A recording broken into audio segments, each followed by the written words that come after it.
Hello friends, नमस्कार, खम्मा घणी। Welcome back to Ganesh study concept. और मैं मासूदा परवीन एक बार फिर से हाजिर हूँ आप सभी के बीच में। सबसे पहले thank you very much for supporting us. हमारा टॉपिक चल रहा था चित्तौड़गढ़ दुर्ग, और चित्तौड़गढ़ दुर्ग के अंतर्गत हमने चित्तौड़गढ़ दुर्ग के निर्माण की कथा, यहाँ के प्रमुख स्थलों के बारे में पढ़ा। और आज हम पढ़ने जा रहे हैं चित्तौड़गढ़ दुर्ग के साके, जो कि कितने हैं? 3 हैं। 3 साके इस दुर्ग में हुए हैं, उनके बारे में आज हमें पढ़ना है। चित्तौड़गढ़ दुर्ग के संदर्भ में श्याम नारायण पांडे साहब, जो कि हिंदी के एक प्रसिद्ध कवि हैं, उन्होंने क्या लिखा है? इधर प्रयाग न गंगा सागर, इधर न रामेश्वर काशी, यहाँ किधर है तीर्थ तुम्हारा, कहाँ चले तुम सन्यासी। सन्यासी उत्तर देता है, मुझे न जाना गंगा सागर, मुझे न जाना रामेश्वर काशी, तीर्थराज चित्तौड़ देखने को मेरी आंखें प्यासी। इस कथन से हमें चित्तौड़ दुर्ग का महत्व या चित्तौड़ का महत्व पता चल जाता है। तो आइए दोस्तों, शुरुआत करते हैं आज चित्तौड़गढ़ दुर्ग के साके से। यहाँ के टोटल साके कितने हैं? 3। और हम सबसे पहले पढ़ने जा रहे हैं फर्स्ट साका, जो कि कब हुआ था? 1303 ईस्वी में। इस समय चित्तौड़ के शासक थे रावल रतन सिंह। रावल रतन सिंह और अलाउद्दीन खिलजी के मध्य युद्ध होगा। अलाउद्दीन खिलजी ने साम्राज्यवादी नीति के तहत यहाँ पर आक्रमण किया, जबकि दूसरा कारण कौन मानी जाती है? रानी पद्मिनी। रानी पद्मिनी रावल रतन सिंह की पत्नी, जिनके लिए बताया जाता है कि ये दुनिया की खूबसूरत महिलाओं में से एक थी। रावल रतन सिंह की पत्नी रानी पद्मिनी की ऐतिहासिकता मलिक मोहम्मद जायसी के ग्रंथ पद्मावत से मिलती है। पद्मावत के लेखक कौन है? मलिक मोहम्मद जायसी 1540 में लिख रहे हैं ये ग्रंथ, जिसमें पद्मिनी की कहानी या पद्मिनी के बारे में वर्णन मिलता है। उसका सारांश आपको बता देती हूँ। इसके अनुसार क्या बताया गया? पद्मिनी का संबंध सिंहल द्वीप से है। सिंहल द्वीप वर्तमान श्रीलंका। इनके पिता का नाम था गंधर्व सेन। गंधर्व सेन की पुत्री हैं कौन? रानी पद्मिनी। और गंधर्व सेन के पास एक तोता था, जिसका नाम क्या बताया गया है? हीरामन। हीरामन तोता, जिसकी विशेषता क्या है कि ये हूबहू इंसानों की भाषा बोलता है। एक दिन पिंजरा खुला रह गया, हीरामन साहब उड़ चले और उड़कर कहाँ आ गए? गागरोन दुर्ग में आ जाते हैं। गागरोन दुर्ग में एक शिकारी ने इन्हें पकड़ा और इसे रावल रतन सिंह को बेच दिया। अब ये तो पंछी हैं, कहीं भी जा सकते हैं। किसी ने क्या खूब लाइनें लिखी हैं?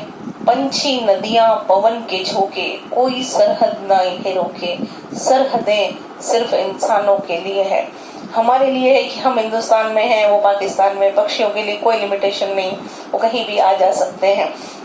तो ये हीरामन किसके पास आ जाता है? रावल रतन सिंह के पास। रावल रतन सिंह ने पद्मिनी के बारे में हीरामन से सुना, और जब वो उसकी सुंदरता के बारे में सुनते हैं, तब उन्होंने पद्मिनी को पाने का निश्चय किया। रावल रतन सिंह ने एक सन्यासी का वेश धारण किया और सिंहल द्वीप जाते हैं। वहां पर पद्मिनी को देखकर मंत्रमुग्ध रह गए और ये सोचा कि इनसे विवाह करके इन्हें चित्तौड़ लेकर जाऊंगा। और दूसरी ओर गंधर्व सेन ने जब रावल रतन सिंह को एक जोगी के भेष में देखा, तो उन्हें लगा कि यह व्यक्ति जो जोगी बनकर यहाँ पर आया है, अपने वेशभूषा या आचरण से कहीं से भी जो है सन्यासी या योगी नहीं लग रहा। तब उन्होंने रतन सिंह को बुलाकर ये पूछा कि महाराज, आप कौन हैं और आपका हमारे राज्य में आने का प्रयोजन क्या है? रावल रतन सिंह ने उन्हें बताया कि मैं चित्तौड़ का राजकुमार हूँ और आपकी पुत्री से शादी करना चाहता हूँ। यह सुनकर गंधर्व सेन प्रसन्न हुए। उन्होंने अपनी पुत्री का विवाह रावल रतन सिंह से करवा दिया। रावल रतन सिंह पद्मिनी को लेकर चित्तौड़ पहुंचते हैं। चित्तौड़ में सभी जगह पद्मिनी की सुंदरता के चर्चे चल रहे थे। उसी दौरान एक ऐसी घटना घटित हुई। कहानी में एक नया मोड़ आता है। एक व्यक्ति की एंट्री होती है। वह व्यक्ति कौन है? राघव चेतन। राघव चेतन एक तांत्रिक था। उसने जब पद्मिनी को देखा तो वो मंत्रमुग्ध रह गया। राघव चेतन जादू टोना तंत्र मंत्र में माहिर था। उसने सोचा जादू टोने के माध्यम से मैं क्या करूंगा? पद्मिनी को प्राप्त कर लूंगा। जब रावल रतन सिंह को ये पता चलता है, रावल रतन सिंह ने राघव चेतन को निकाल दिया। राघव चेतन अलाउद्दीन खिलजी के पास जाते हैं और पद्मिनी के बारे में उन्हें बताते हैं कि रावल रतन सिंह की पत्नी दुनिया की सबसे खूबसूरत औरत है। अलाउद्दीन खिलजी ने पद्मिनी को पाने की लालसा में चित्तौड़ पर आक्रमण किया। ऐसा बताया जाता है कि लगभग 8 माह तक घेरा चलता है, लेकिन कोई परिणाम नहीं निकला। तब अलाउद्दीन खिलजी ने कहा, एक संदेश भिजवाया कि तुम मुझे पद्मिनी मत दो, पर एक बार मुझे उसे सिर्फ दिखा दो। कहा जाता है कि रानी पद्मिनी की एक झलक अलाउद्दीन खिलजी को दर्पण में दिखाई गई, जबकि दूसरी ओर इतिहासकारों का यह कहना है कि उस समय चित्तौड़ में दर्पण नहीं था। पानी में रानी पद्मिनी का प्रतिबिंब दिखाया जाता है, जिसको देखने के पश्चात अलाउद्दीन खिलजी ने उसे पाने का निश्चय कर लिया। रावल रतन सिंह अलाउद्दीन खिलजी को छोड़ने के लिए शिष्टाचारवश गेट तक जाते हैं। उस समय मौके का फायदा देखकर या मौके का फायदा उठाकर अलाउद्दीन खिलजी ने उन्हें बंदी बना लिया, जबकि कुछ स्थानों पर यह भी लिखा मिलता है कि अलाउद्दीन खिलजी ने रावल रतन सिंह को खाई में धक्का दे दिया और बाद में उसे बंदी बना लिया। बंदी बनाने के पश्चात अलाउद्दीन खिलजी ने अपना संदेशवाहक रावल रतन सिंह के सेनापति गोरा और बादल के पास भेजा, जिन्होंने गोरा और बादल को आकर ये संदेश दिया कि अगर रावल रतन सिंह की रिहाई चाहते हैं तो पद्मिनी को हरम में पहुंचा दिया जाए।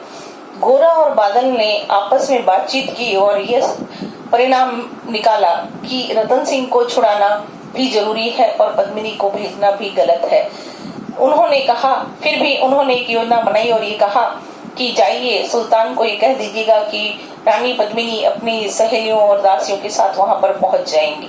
गोरा बादल ने 1600 पालकियां तैयार की, जिनमें सैनिकों को बिठा दिया, महिलाओं का वेश उनको धारण करवाया और उनको अंदर बिठा दिया। साथ में अस्त्र शस्त्र जो भी थे वो रख दिए गए पालकियों में। कुछ इतिहासकार लिखते हैं कि पद्मिनी भी गई थी, और जबकि मोस्टली बुक्स आपके लिखती है कि नहीं गई थी, जिसमें अगर उस बात को मान ले तो लिखा गया कि पद्मिनी जाती है, गोरा और बादल की सहायता से अपने पति रतन सिंह को छुड़ा कर ले आती है। जब अलाउद्दीन खिलजी को ये पता चला कि गोरा बादल रावल रतन सिंह को लेकर चले गए हैं, तब उन्होंने वापस से आक्रमण किया। रावल रतन सिंह लड़ते हुए वीर गति को प्राप्त हुए, गोरा बादल भी वीर गति को प्राप्त हुए।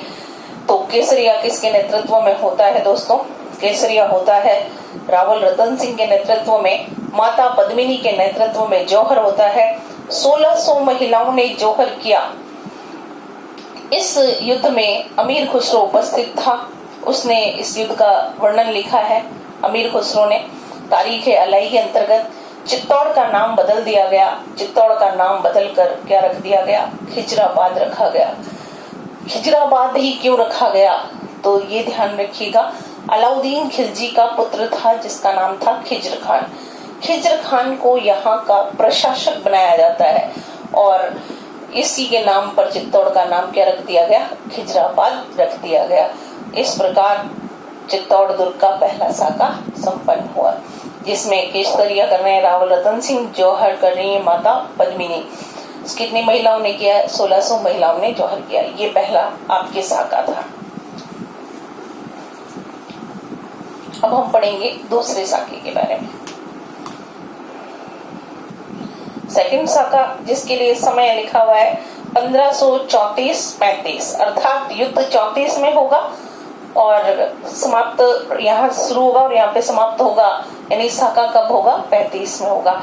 इस समय चित्तौड़ के शासक थे राणा विक्रमादित्य और युद्ध किसके साथ हो रहा है? युद्ध होता है गुजरात के शासक जिनका नाम क्या था? बहादुर शाह। बहादुर शाह कहाँ के शासक हैं? गुजरात के। यहाँ पर नेतृत्व करने के लिए कौन आते हैं? इनके तोपची, जिनका नाम क्या था? रूमी खान। रूमी खान कौन है? तोपची।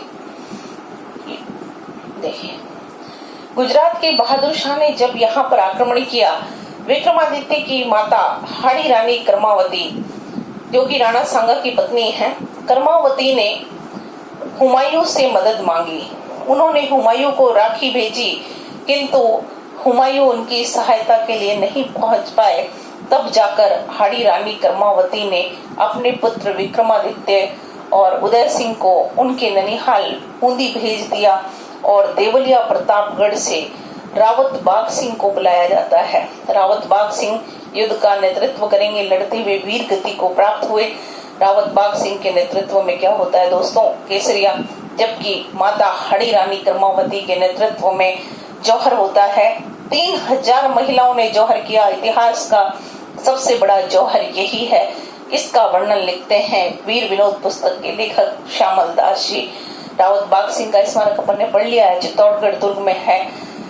गुजरात के शासक बहादुर शाह विजयी रहते हैं यहाँ पर, लेकिन बहादुर शाह जीत के पश्चात जब यहाँ से जा रहे थे, हुमायूं यहाँ पहुंच जाते हैं, इनका पीछा करते हैं। बहादुर शाह अपनी जान बचाने के लिए भाग रहे थे और जब वह समुद्री रास्ते से जा रहे थे तो उनकी नाव उलट जाती है और उनकी मृत्यु हो जाती है और पुनः राणा विक्रमादित्य यहाँ पर अपना अधिकार कर लेते हैं।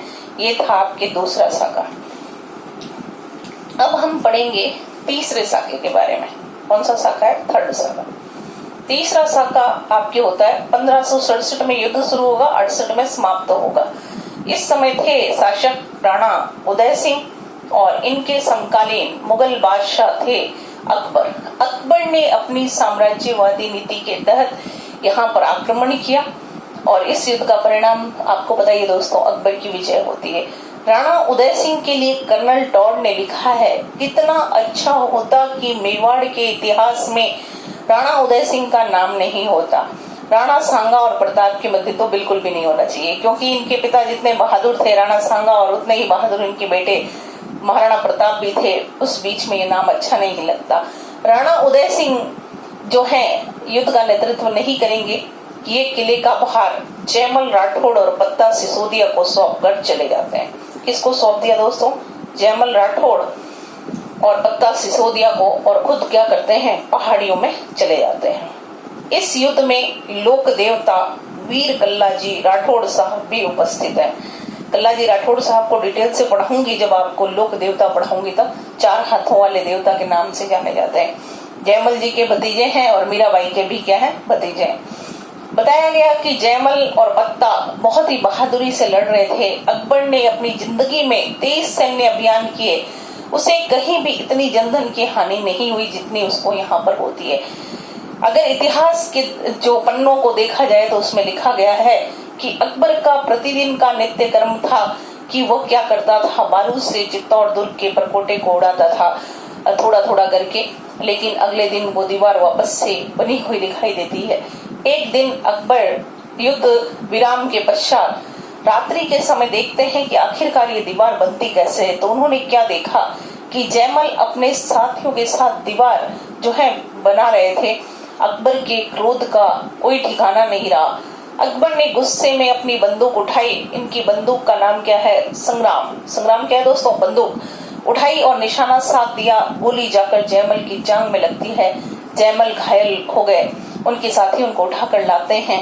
इसी दौरान एक खबर आती है कि युद्ध सामग्री, रसद सामग्री भी कम पड़ने वाली है। तब इन लोगों को क्या करना पड़ा?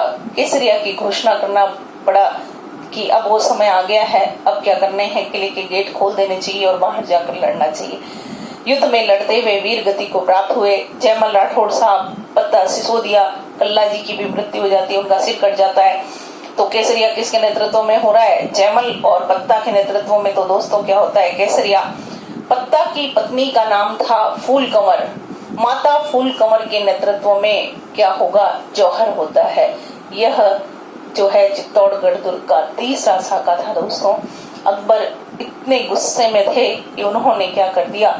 कत्लेआम का आदेश दिया। 30,000 निर्दोष लोगों का कत्ल करवाया जाता है, जो कि अकबर की जिंदगी पर एक अमिट कलंक है। और इसके बाद अगर आपको याद रखने वाली एक चीज है तो ध्यान रखिएगा, अलाउद्दीन ने भी इस दुर्ग में कत्लेआम करवाया था और अकबर ने, जबकि बहादुर शाह ने नहीं करवाया था। इस युद्ध में जयमल और पत्ता की जब मृत्यु हो जाती है तो अकबर इनकी वीरता से बहुत प्रभावित भी थे। अकबर ने इन दोनों की पाषाण प्रतिमा गजारूढ़ आगरा के किले के बाहर लगवाई थी, जो बाद में कहाँ लगा दी गई? बीकानेर के किले में। कल्लाजी राठौड़ साहब भी वीर गति को प्राप्त हुए। अकबर ने चित्तौड़ विजय के उपलक्ष्य में फतहनामा जारी किया। ये था चित्तौड़गढ़ दुर्ग का इतिहास। Thank you very much friends. इसी तरह अपना प्यार सहयोग हमें देते रहें। Thank you very much. See you tomorrow.